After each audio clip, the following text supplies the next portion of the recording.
Hey guys, this is just a brief refresher on how to write a super sentence using a brace map. Remember, you're going to be required to do 2 of these on every single one of your vocabulary tests. So, make sure you set up your brace map with 5 lines. And you need to label them with the questions who, what, when, where, and why. So first we need to know our vocab word. So the vocab word was omniscient. So we're going to fill in this brace map using this word.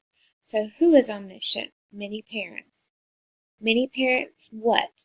Many parents claim to be omniscient. When? Every day. Why? Because they have access to everything their children do. Remember, I need to come over to the left over here and rewrite the sentence that I choose. So make sure that you are filling in 3 of the W's. So you need to answer 3 of the questions. So you typically need to always answer who, what, and why. So I chose to use who, what, and why this time.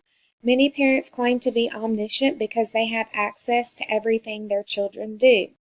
Remember, this is how you are going to do your brace maps on your quizzes, and this is how I expect you to do your brace maps when you come into class every day. Remember that you also need to know your part of speech. What am I doing when I use the word omniscient? I'm describing someone. So what part of speech is a describing word? An adjective. So on your quizzes, you will also be asked to fill in the parts of speech. So please be sure that you're studying these at home. You can always come back to this if you have trouble remembering how to do a brace map.